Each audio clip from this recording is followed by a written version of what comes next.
You ever notice on the first 48 that if they don't find a witness, they don't solve the crime? Many homicide cases go cold because the police are unable to find witnesses to talk about it. But we're going to talk about it here on Considered Culture.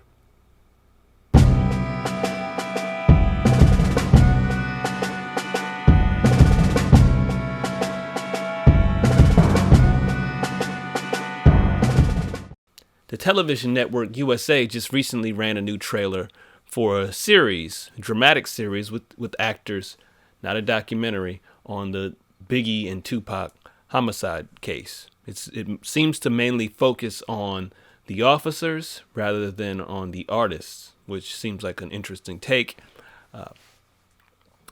But it made me start thinking about unsolved homicides in America, and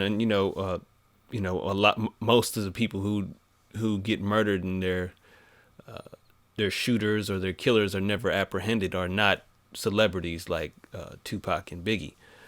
So I just wanted to speak about that a little bit and give you all some facts as I like to do. If you're murdered in America, there's like a 1 in 3 chance that your killer will not be apprehended. There's nobody going to jail. Your killer will get away with it. There's something called a clearance rate, and this is how the FBI and the police, the government measures how many murders in a particular city or section of town have been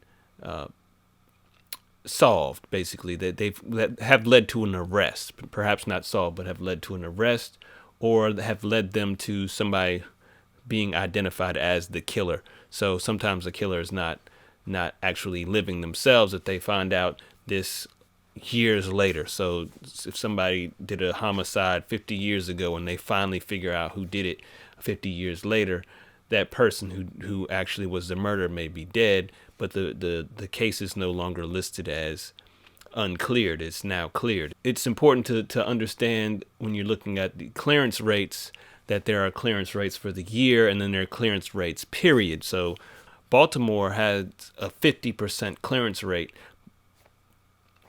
in total, but in the year like 2017 up to this point, they've had like a 25% clearance rate. So that means the homicides that occurred in 2017, only 25% of them have been solved. Only 25% of them had led to arrest. That means that 75% of the murderers in Baltimore are still running around in the street, unless they did another murder that they got caught for, but that the police haven't put 2 and 2 together to figure out that this person is the shooter. Or, that person could be one of the homicide victims themselves, as probably occurs often, is somebody who does a killing in retaliation may get killed later. But the thing to know is that there are a lot of murderers running around free out here, and the problem with that is that nobody's talking about it, and we'll come to that in a bit. So I want to talk about the clearance rate in the U.S. right now. The clearance rate in the U.S. is basically around 60%. So 60% of the homicides occurring in the U.S. get solved. That leaves us about roughly 40% that are going unsolved. 50 years ago, it was a 90% clearance rate, which means only about 10% of the homicides were going unsolved. So what happened between 50 years from today and today? Well, what they speculate is that even though we've had all these advancements in technology, whereas we have DNA evidence now and all this forensic science that you see on television, it makes it easier to identify a killer and be certain that this person is the killer with this technology. The problem is that we've had a decrease in police and public relations. So in other words, police and the public are not on the same, a lot of people don't like the police, I guess. So we get a lot of pushback, and people don't want to talk to police when these homicides occur. So we got to find out what happened with this clearance rate and why it went from 90% then to 50% now. You know, it's a lot of homicides. When we look at it from the perspective of blacks in America, again, I've gone over this before, but black males make up about 6% of the U.S. population. But we're about 50% of the homicide victims.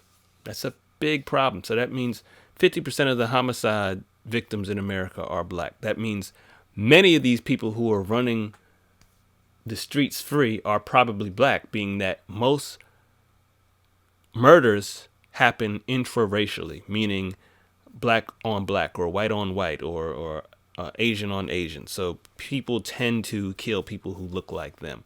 So about 96%, I believe it is, 94, 96, somewhere in between there, 96% of the killers of black victims are actually black themselves. Knowing that, we have to know that there are many, many black killers running around these streets. They were not brought to justice. So I know when we're arguing about, police interactions with black people and police killing black people, a lot of people will say, well, police aren't being brought to justice when they're killing black people. So that is the biggest problem. Well, obviously, there is a much larger pool of homicide victims that happen that aren't being killed by the police. And those victims have people that look just like them as their killers. They're also black.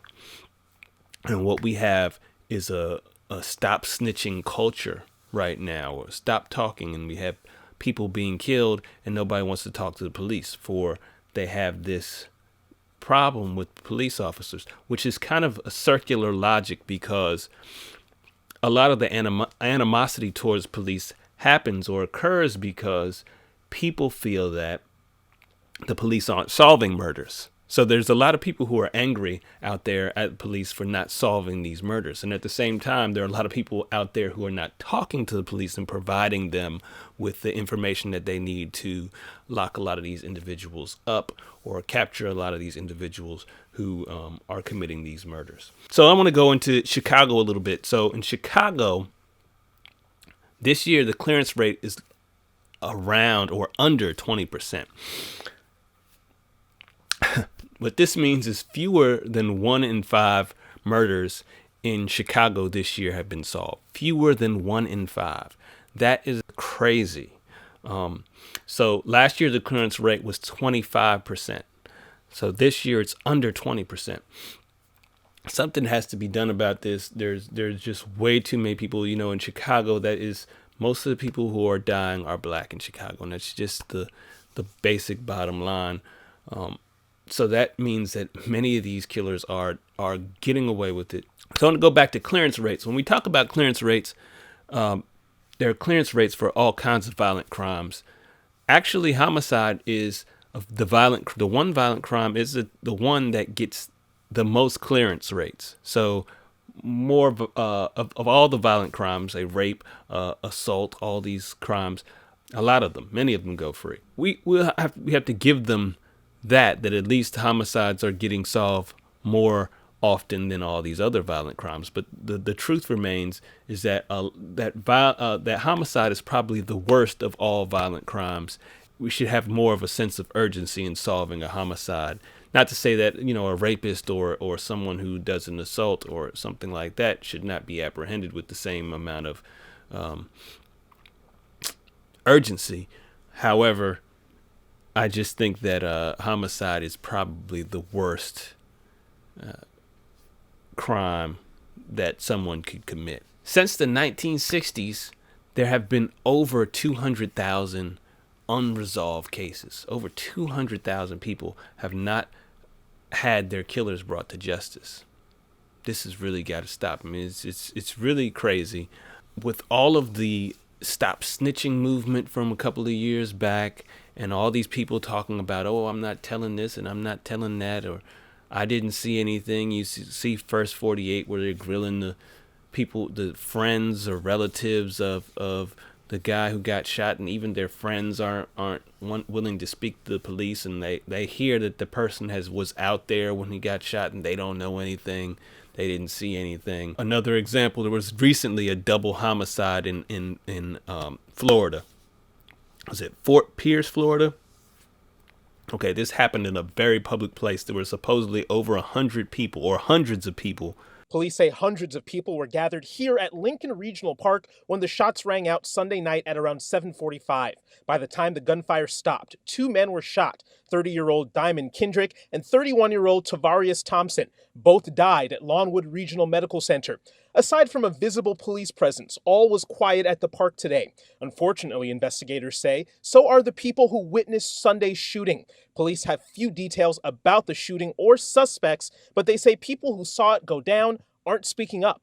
This is what the police said. It's frustrating because we know so many people were out there. So many witnesses were out there, said one officer. Certainly, someone would have seen something, some information they could tell us to give us more to work with right now. So the article also goes on to say that all detectives know is that they're looking for two black men. That's all that they know after a double homicide, is that they're looking for two black men. Well, now you have police profiling two black men, and then people are going to complain when police are profiling black men in that area. Well, that's all they have to go on because hundreds of people weren't willing to talk. Now, this is ridiculous. Now, granted, probably hundreds of people didn't witness it, but somebody had to have seen something, right? This particular story, this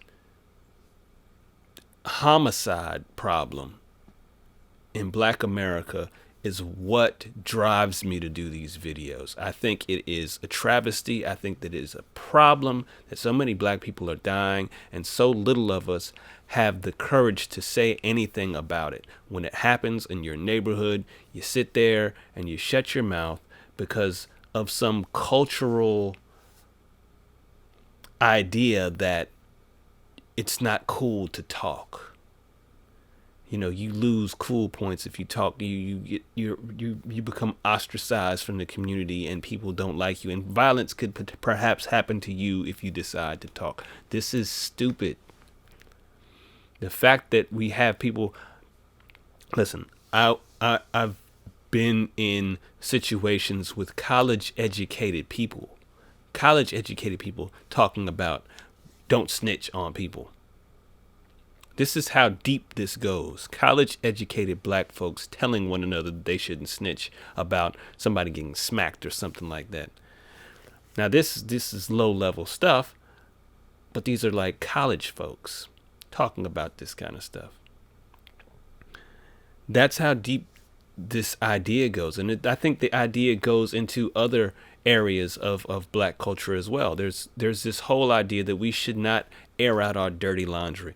When Bill Cosby had his famous pound cake speech several years ago, before all the rape accusations, when people still sort of respected Bill Cosby, he was pulverized by black community. They were basically taking turns beating on him verbally, because he basically said what he believed to be the facts, and many of the things that he said were factual. It's funny because we've gone from a place in the 90s where you could talk about this kind of stuff to today where nothing can be discussed.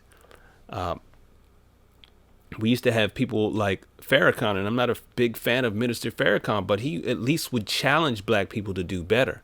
Now you have all of our black leaders today making excuses for black people. Nobody challenges us on anything. We have this whole stop snitching mentality of don't say anything that might make black people look bad. And because of that, we have people running out here doing silliness, getting away with all kinds of nonsense because we don't care enough to say something. Now, if black lives really matter, folks, if we really care about black lives, why are we not willing to say anything? Why isn't anybody having the courage to go out here and fight this fight? You go out there when the police kill us, right? You go out there and fight then, and it's not really even a fight. All you're doing is putting on a show. People go out there and say, hey, Black Lives Matter. I'm going to post it on my Facebook wall. And then nothing happens. What else are you doing? You're not doing anything. I've said this before, maybe not in video, but I'm going to say it right now. If we really want the police to stop shooting black people, we have to make sure that black people aren't shooting black people. Because the reason that police are coming into black communities is because there are violent offenders there. And the reason that we have to continue to see these people dying is because violent crime is running rampant in some black communities. Nobody wants it aired out. Nobody wants their dirty laundry hung out to dry in front of white people. Well, guess what, folks? That dirty laundry, to quote Bill Cosby, I think Bill Cosby said that, something like that. But that dirty laundry, it hurts us all. If you care about the black community, if you really care, you're not going to attack people like me who air this stuff out. You're going to attack the people who are doing the crime, and you're not going to make excuses for them. Stop making excuses for those folks. Why is it that those folks get excuses while people who are conservative are asked to own up to every wrongdoing that they do? You're calling someone like myself a name, a coon, there's my coon there, or whatever you're calling us because you disagree with our point of view. Again, but I can sit here and say to you that my point of view comes from the fact that I love my community. I love people, and I want people to live. I want people to do better. I want people to rise up above and do well in life, reach their goals. I don't want them to fail. I don't want people shooting one another. By me saying that we need to stop shooting each other, you call me a problem, but you're not calling the shooter a problem. I mean, you're sitting here dancing and singing to songs where people are shooting each other and doing all kinds of recklessness that further leads people to look at us in a poor light. That stuff is okay. Those people aren't coons, right? The rappers aren't coons. The killers aren't coons. The murderers aren't coons. The villains and evil folks out in the community are not coons. They're simply folks who, I don't know, were led astray by white supremacy. Meanwhile, you know, I'm the guy who I don't know. I don't know. I don't know how people, how their logic works. To me, it's completely unreasonable, unlogical. I don't know. Anyway, we need to consider many of these things, folks. And at the end, we always need to consider culture. I'm Chi. Remember, subscribe, like, hit the little bell so you can get a notification whenever I make new videos. I should put out a new video at least once a week. Looking forward to putting out more content soon. See you next time.